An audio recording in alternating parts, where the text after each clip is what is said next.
Olá, companheiro! Estamos iniciando agora o nosso estudo dos chamados direitos fundamentais, ou melhor, direitos e garantias fundamentais. Os direitos e garantias fundamentais, eu costumo dizer que eles são o verdadeiro coração de qualquer prova de concurso público em que tenha direito constitucional. Raramente você encontra um edital, eu particularmente pouquíssimas vezes eu vi, um edital que não tenha direitos fundamentais previstos como matéria. Há de se destacar que naqueles concursos vinculados à área de segurança pública, para polícia, polícia civil, federal, polícia rodoviária, o próprio agente penitenciário federal, gostam muito de cobrar essa matéria dos direitos e garantias fundamentais. Então é uma matéria que tem uma importância muito relevante. Para nós compreendermos os direitos e garantias fundamentais como um todo, eu gosto de trabalhar logo no início com uma parte chamada de regras gerais, que seria uma teoria geral dos direitos fundamentais. São vários dispositivos, alguns previstos expressamente no texto constitucional, outros construídos pela própria doutrina e que costumam ser trabalhados em prova, e são bem trabalhados. Se nós pegarmos aí, por exemplo, as provas do CESP, raramente se encontra uma prova do CESP sem questionar alguma coisa da regra geral dos direitos fundamentais. Então, é uma matéria bem relevante, bem bacana para o seu estudo aí. Nós vamos começar, então, com as regras gerais. Primeira regra geral, conceito de direitos e garantias fundamentais. Direitos e garantias fundamentais são um núcleo de direitos que foram construídos ao longo da história da humanidade e que estão relacionados com aquilo que conhecemos e que são chamados de direitos humanos. São direitos indispensáveis à existência humana, direitos que sem os quais não seria possível conviver em sociedade, daí a sua importância. Os direitos fundamentais, eles possuem uma função muito relevante, que seria a sua função básica, precípua, que é a função de limitar o poder do Estado. Ele limita o poder do Estado na mesma proporção em que funciona como uma barreira de proteção, uma verdadeira defesa do indivíduo em relação ao Estado. Então, quando falamos em direitos fundamentais, nós invocamos este caráter protetivo desta ferramenta disponibilizada em nossa Constituição. Mas, você pode se perguntar, quais são os direitos fundamentais? A Constituição Federal, ela traz um rol dentro de uma classificação de direitos fundamentais e divide esses direitos e garantias em 5 grupos de direitos fundamentais. São os chamados direitos individuais, direitos sociais, direitos políticos, direitos de nacionalidade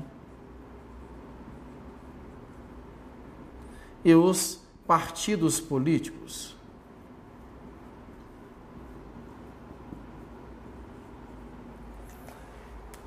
Esta é a classificação dada pelo nosso texto constitucional no que tange aos direitos fundamentais. Eles estão divididos nesses 5 grupos. Nós encontraremos, então, a partir aí do artigo 5º da Constituição, os direitos individuais, sociais, direitos políticos, direitos de nacionalidade e os partidos políticos. Todos estes compõem aquilo que nós conhecemos como sendo direitos fundamentais. Tranquilo? Uma primeira coisa que eu quero que você não se confunda e que você guarde e leve isso no coração é o seguinte. Quero que você entenda que direito individual é uma espécie de direito fundamental. Quando eu falo que individual é espécie de fundamental, eu quero dizer que eles não são a mesma coisa, porque um está dentro do outro. Melhor explicando, utilizando aqui até um exemplo matemático. É aquela coisa que a gente aprendia na 5ª série, conjunto, subconjunto, né? Se eu fizesse aqui mais ou menos, tenho aqui um conjunto e aqui eu tenho um subconjunto. Eu posso dizer que tudo que está dentro desse subconjunto faz parte do conjunto, não é verdade? Mas nem tudo que está no conjunto é ou faz parte do subconjunto. trazendo para a realidade do direito constitucional. Eu te pergunto, todo direito individual é um direito fundamental? O que você acha? Lógico que é. Todo direito individual é um direito fundamental, porque direito individual é uma espécie de direito fundamental. Mas eu te faço uma segunda pergunta. Todo o direito fundamental é um direito individual? Lógico que não.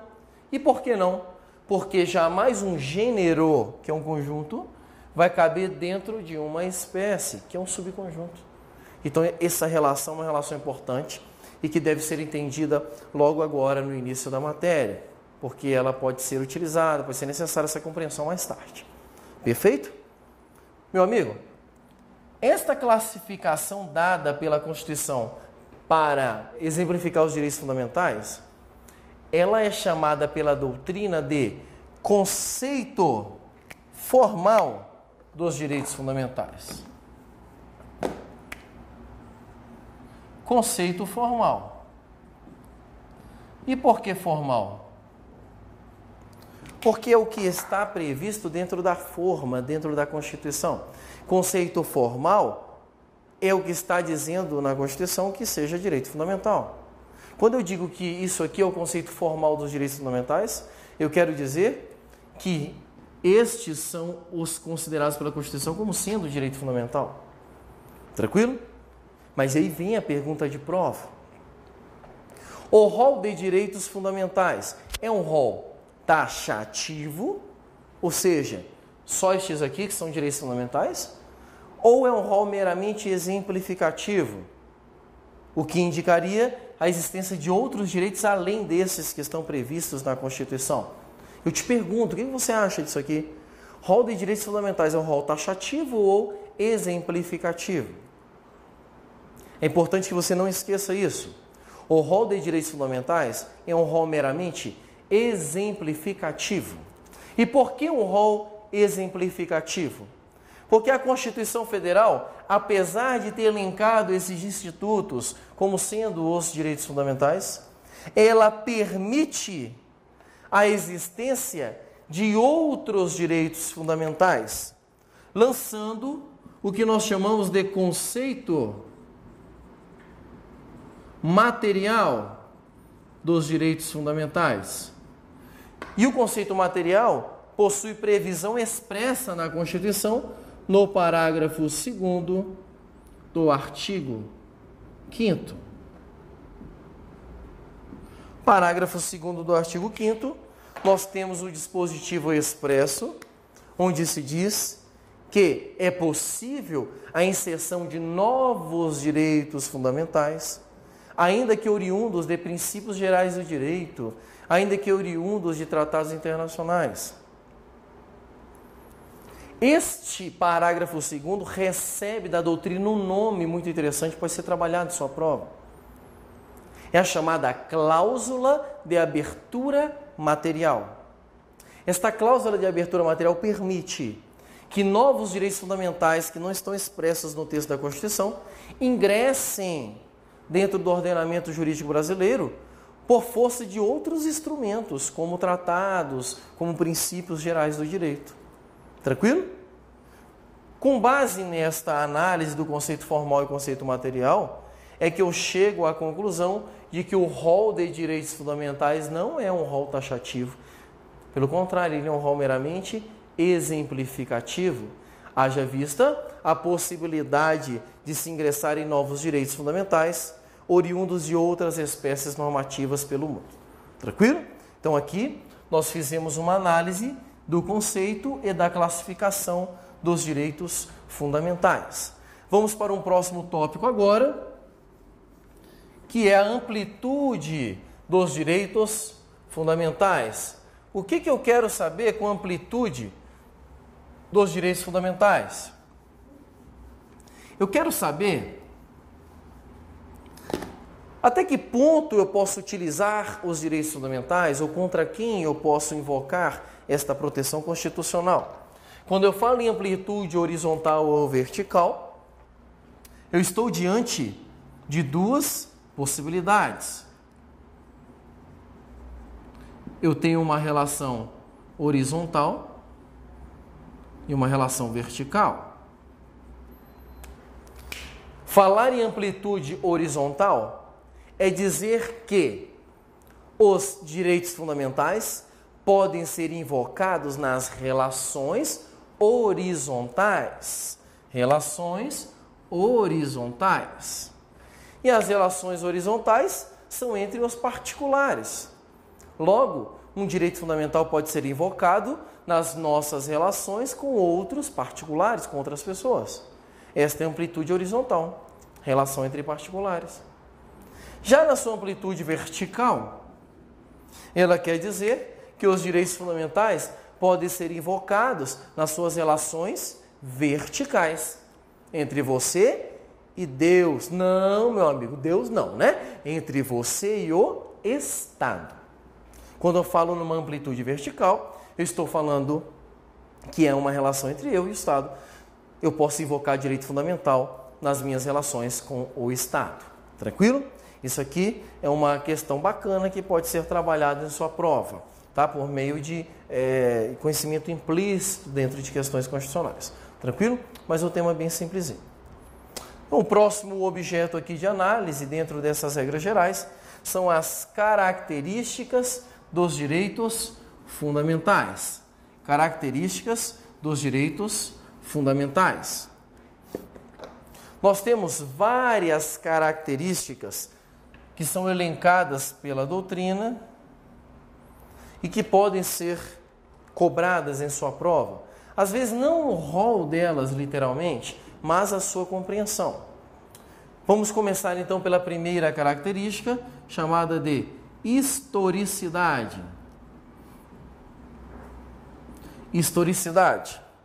Esta característica diz que os direitos fundamentais, eles são frutos da evolução histórica. Significa dizer que é possível que um direito que tenha sido direito um dia deixe de existir. Ou que aquilo que não era direito fundamental passe a se tornar um direito fundamental, dependendo das necessidades que vão surgindo com a evolução da humanidade.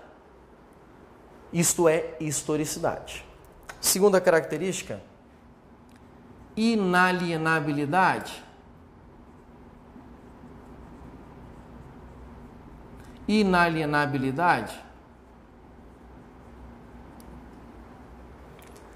A inalienabilidade prevê que os direitos fundamentais são inalienáveis. Não podem ser negociados, não podem ser vendidos, não podem ser transacionados. Por isso são inalienáveis. É com base nesta característica que se proíbe no Brasil a venda de órgãos, porque os direitos fundamentais são inalienáveis. Tranquilo? Uma característica muito próxima desta aqui é a irrenunciabilidade.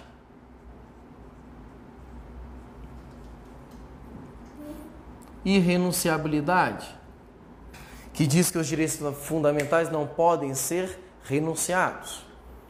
Eu não posso abrir mão do direito fundamental para sempre, eu não posso renunciar. Eu não posso simplesmente falar, eu não quero viver. Poder até pode, mas quando a gente diz que não pode, eu quero dizer que não existe amparo legal para proteger o seu direito. É com base nesta característica da irrenunciabilidade que se proíbe a prática de eutanásia no Brasil, porque o direito fundamental é irrenunciável. Apesar dos próprios tribunais reconhecerem a legitimidade de que uma pessoa deixe de exercer temporariamente um direito fundamental, o que não é considerado uma renúncia dos direitos fundamentais, mas apenas um deixar de exercer temporário. Isso seria possível sem que houvesse qualquer punição. E eu aproveito para falar de uma outra característica, que é a imprescritibilidade.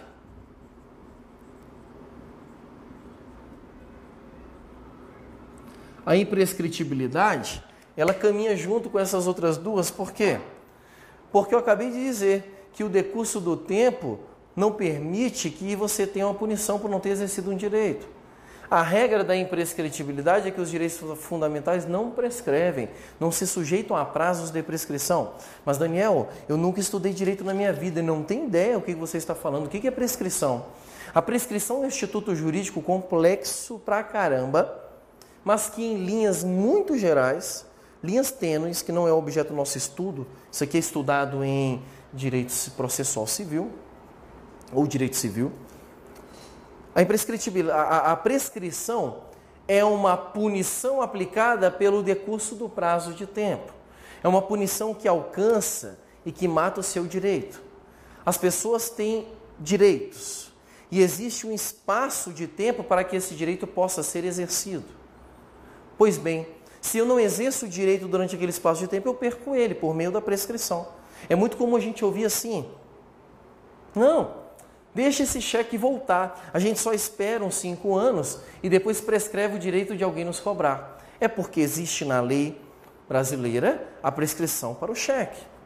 Ou seja, a perca do direito pelo decurso do tempo.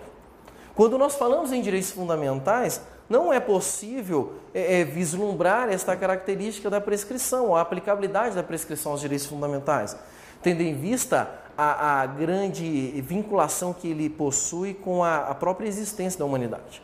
Então, os direitos fundamentais são imprescritíveis.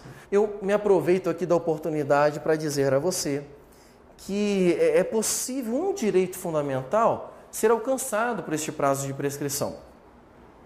Seria, por exemplo, o direito de propriedade. O direito de propriedade, e alguns dos senhores que estão nos assistindo agora já devem ter conhecimento, que existe uma ação relacionada ao direito de propriedade que é chamada ação de uso capião. E essa ação permite que você tome a propriedade de outra pessoa simplesmente pelo fato dessa pessoa durante anos deixar aquela propriedade abandonada. Então eu gosto de colocar o direito de propriedade como um direito onde a imprescritibilidade ela é mitigada, ela é limitada, tendo em vista essa possibilidade de restringir a propriedade por meio da ação de uso capião. Tranquilo? Então, essa seria aqui mais uma característica. Uma próxima característica, a universalidade. Universalidade. Essa característica diz que os direitos fundamentais são universais. Eles são para todos. Não existe distinção, não existe raça, não existe cor. Todas as pessoas seriam titulares de direitos fundamentais. Mais uma característica é chamada máxima efetividade.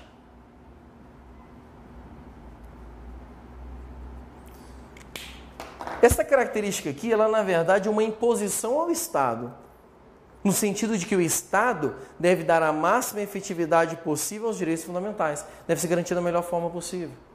Não basta o Estado te deixar vivo para garantir o seu direito à vida. É necessário que a sua vida tenha qualidade, tenha um nível adequado. Então, garantir direito à vida não significa apenas garantir a existência da pessoa, mas que essa existência tenha qualidade. Isso é a máxima efetividade dos direitos fundamentais. Mais uma característica: concorrência.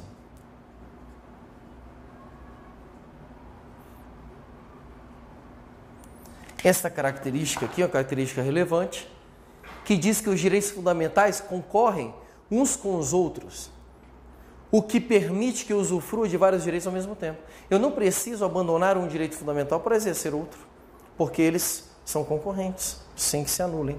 Tranquilo? Mais uma característica: complementariedade.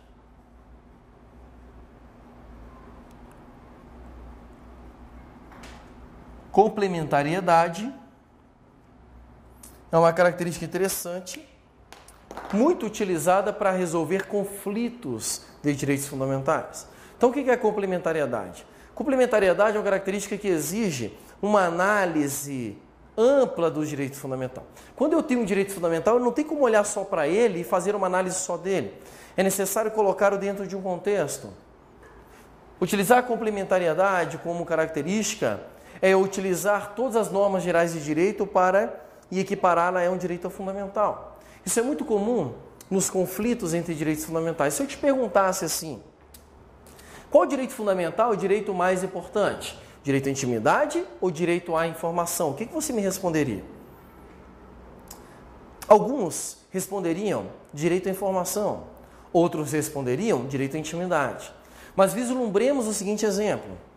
Imaginemos determinada pessoa, vamos pegar uma autoridade pública com todo respeito, mas vamos imaginar um presidente da República descendo na rampa do Palácio do Planalto com seu cônjuge ali, com seu marido ou com sua esposa.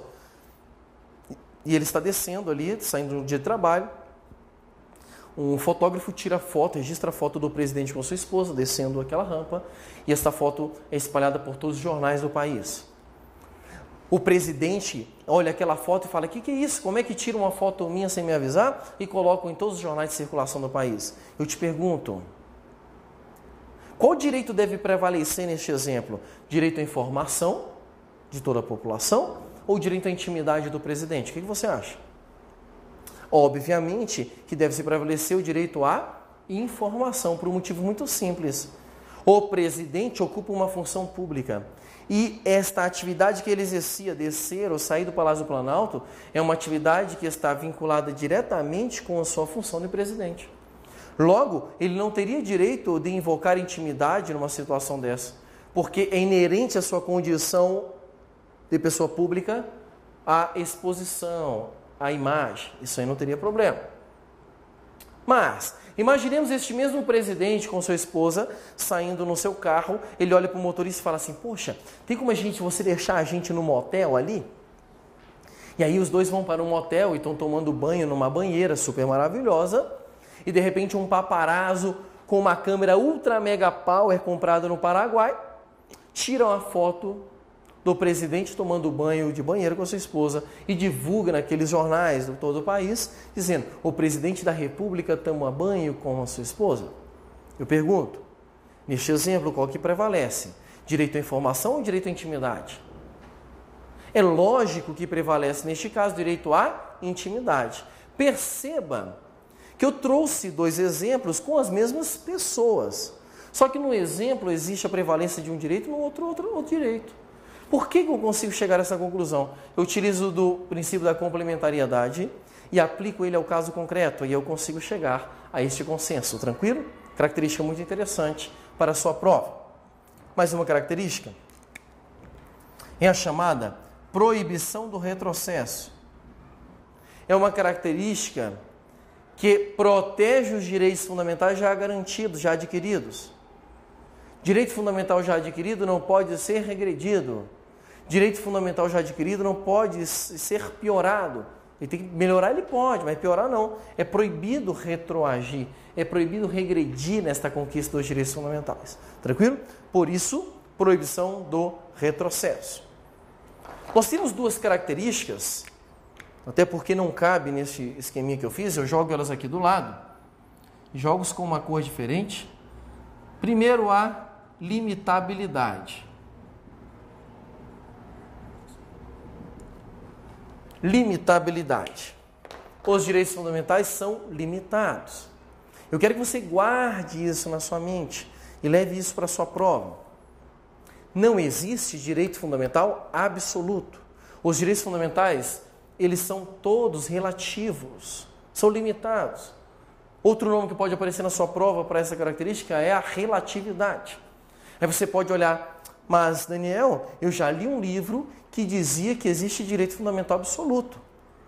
Eu concordo com você que eu também já li livro que tem dizendo que existe direito fundamental absoluto. Só que esta informação não é a melhor informação para a sua prova de concurso. Para este nível de concurso que você está se preparando. Possivelmente, no concurso onde existe uma complexidade jurídica maior, como o concurso da carreira jurídica, das defensorias, você possa explorar essa questão do caráter absoluto, de existir um ou não. Mas, para a sua prova que você está se preparando conosco, limitabilidade é uma característica essencial. Os direitos fundamentais são relativos, ok? Mais uma característica, também com a devida importância destinada à limitabilidade, que é a chamada não taxatividade. Não taxatividade. Esta característica aqui da não taxatividade prega a ideia de que os direitos fundamentais não são um rol taxativo. Isso já foi visto, inclusive. Direito fundamental não é um rol taxativo, é um rol meramente exemplificativo. E por que isso? Por causa da cláusula de abertura material existente no parágrafo 2º do artigo 5º, que já analisamos agora há pouco.